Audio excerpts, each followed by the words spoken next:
Bonjour à tous, j'espère que vous allez bien. Je vais vous faire un petit tuto couture très rapide, enfin je l'espère parce que c'est un projet assez ambitieux. J'ai commandé sur un site internet ce tissu avec du coup comme motif la map monde et les animaux en fonction des continents, par exemple la girafe, l'éléphant en Afrique, le kangourou en Australie, etc. etc. Vous avez compris le principe et du coup j'ai eu une idée. Je souhaitais faire un jeu pour bébé, une sorte de puzzle en cube qui pourrait assembler.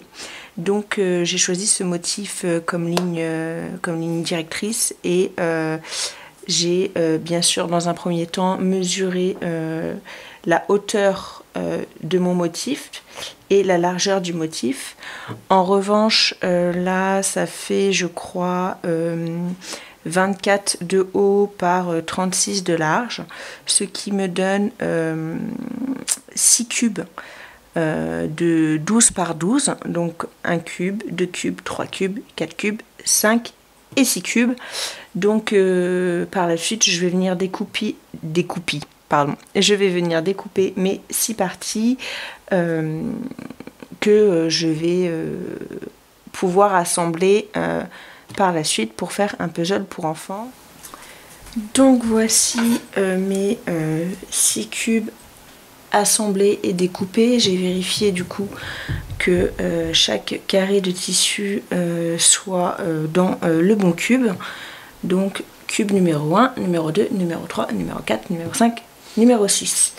Quand on assemble par exemple ces deux pièces-ci, on voit qu'ils s'accordent complètement, qu'elles s'accordent, pardon. Pareil pour celle-ci, pour celle-ci. Et là, visiblement, il n'y a aucun point commun avec ces deux tissus, mais en dessous, ça doit probablement être le cas. La petite tortue, elle correspond bien. Donc le tissu numéro 1, je vais l'assembler. Donc j'ai dit un carré au centre, 2 en bas, 1 en haut, un sur le côté, un sur chaque côté. Donc au centre, je mets mon tissu map. En dessous, je mets le tissu pirate. Je vais mettre le tissu blanc à point au-dessus pour pas que les deux tissus blancs se touchent. Parce que si je le mets là, j'aurai une couture entre ces deux côtés et ils vont se toucher. Donc je les mets au-dessus. De chaque côté, je vais mettre ces tissus-là. Alors faites attention de ne pas retourner vos tissus. Parce que après, ça ne va plus s'accorder avec les autres. Et voici du coup le montage du premier cube. Maintenant je vais passer une couture sur chaque côté, enfin 2 coutures parce qu'il faut que ça soit solide comme c'est des enfants qui vont le manipuler. Donc je vais commencer par un point zigzag et je vais après passer un point droit.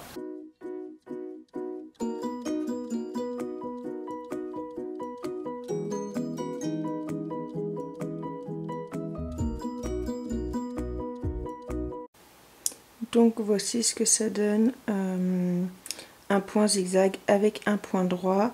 Donc comme je l'expliquais tout à l'heure, pour avoir un maximum du puzzle et le moins de pertes possible en motif, il faut avoir une faible valeur de couture.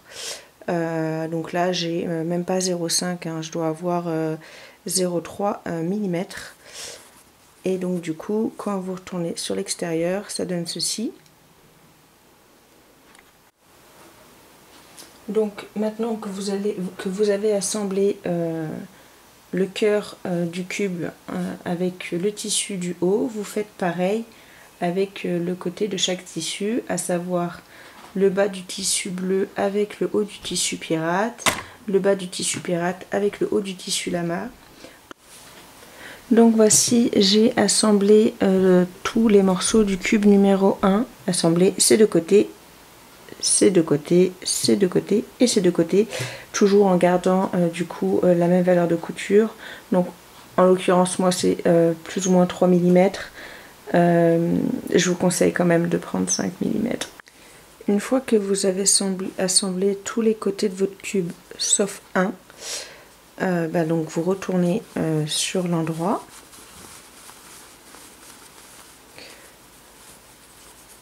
Donc si vos valeurs de couture sont plus grosses, vous pouvez couper. Or moi, comme elles font que 3 mm, clairement, j'ai pas de valeur de couture à couper parce que elles sont vraiment très très fines. Mais bon, voilà, il faut bien marquer les angles avec un stylo ou votre main.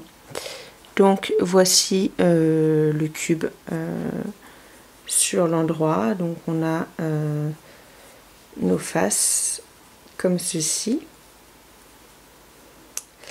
Vous laissez du coup un côté ouvert parce que maintenant on va rembourrer ce cube, puis on va venir faire une couture pour le fermer. Donc voilà, une fois qu'il est rempli de rembourrage et fermé au point droit, on a du coup un premier cube, plus que 5 à faire. Donc il est assez léger. Donc voilà ce que ça donne. Ça a été un travail très très long à réaliser.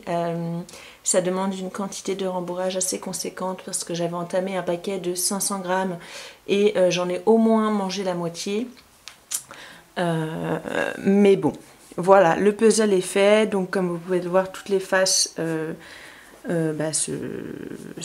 s'accordent. Après les petits points, c'est pas vraiment... ça se voit pas vraiment, mais là par exemple on voit les pattes du lama. Là pareil, la tête avec le... Voilà, là la tête a été probablement mangée dans les... Ah non, on voit le petit, ça se voit, c'est très léger, le petit cactus. On voit le bout là, mais voilà, c'est comme il y a la valeur de couture, forcément il y a la perte du pulse en partie, mais là vous voyez bien, il y a le corps, la tête. Donc voilà comment j'ai fait. C'est très très très long. Je devais en faire deux. Parce que je voulais les offrir, mais après réflexion, c'est très très très très très long. Donc je pense qu'on va pas en faire deux. Je vais me contenter de celui-là et puis je ferai autre chose pour le deuxième cadeau. Voilà. Après par contre, si vraiment je peux vous donner un conseil, c'est de faire une valeur d'une marge de couture, une valeur de couture assez grande, parce que là moi clairement 3 mm, 3-4 mm c'est pas assez, faut partir sur minimum 5-6 quoi. Mais après c'est vrai que du coup les raccords, quand c'est des petits quand c'est des tissus à motifs comme ça, c'est pas forcément idéal. Ou alors faut prendre que des gros motifs comme la map, ou même si on voit là par exemple, clairement on voit que ça a été mangé un petit peu, mais on comprend que c'est l'Amérique du Sud et l'Amérique du Nord. Donc voilà, comme là l'Afrique, les pattes de la girafe ils sont beaucoup plus courtes, mais on comprend que c'est les pattes de la girafe. Donc voilà, j'espère que ce tuto vous a plu, et puis je vous dis à très vite pour une autre vidéo.